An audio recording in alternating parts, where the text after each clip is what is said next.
To understand the origin of black slavery in the British American colonies, we must confront a troubling and complex truth.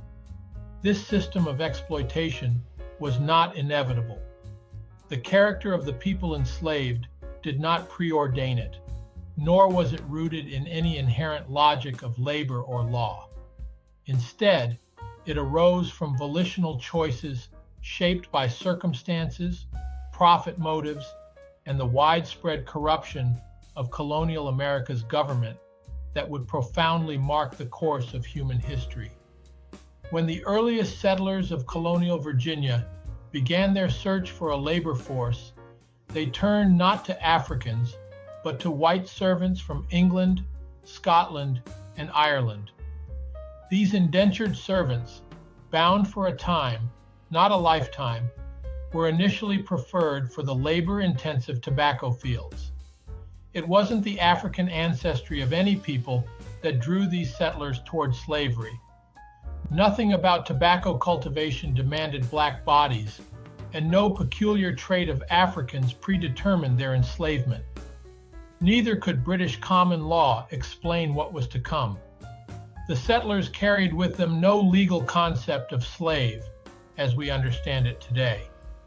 They inherited a tradition rooted in the absence of such categories. Yet within 2 generations, a profound transformation had taken place. By the late 17th century, black slavery in America had been codified with completeness and cruelty, unmatched by any system the world had seen before. Slavery, as an institution, is as old as humanity itself. Civilizations from Egypt to China, Greece to Rome, and even indigenous African societies practiced it in various forms. Yet the form slavery took in North America was unique. Here, the status of slave became permanent and heritable. It was inscribed into law and enforced with the brutality of racial ideology.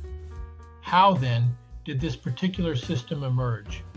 The answer lies not in the inevitability of history, but in deliberate design. As indentured servitude waned, due in part to declining European migration and increasing life expectancies, planters sought a labor source they could control completely. Africans, uprooted from their homelands and stripped of social ties, were seen as ideal candidates for this control. Racism, which had long simmered in the background, was weaponized to justify their enslavement. Blackness itself was criminalized and whiteness exalted. This was not an accident. It was a system built brick by brick. The law redefined people of African descent as property, and religious and cultural narratives were manipulated to strip away their humanity. The Atlantic slave trade expanded to fuel this growing demand, transforming lives and societies across continents. What makes American slavery so harrowing is the utter precision with which it was constructed. Within 2 generations, it achieved systemic completeness, ensuring economic dominance for a select few and generational suffering for countless millions.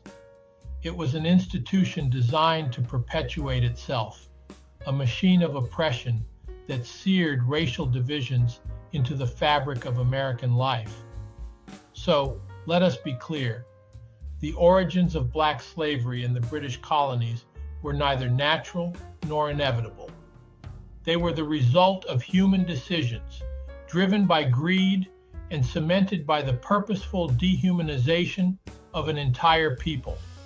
If we are to understand this history, we must reckon with its intentionality. We must acknowledge that this system was not the product of misunderstanding or passive inheritance, but of calculated action. And only by facing this truth can we begin to undo its lasting shadows and work toward a future that values the dignity and humanity of all. Please share this video and visit our website at Wells Center on American Exceptionalism and look for future videos.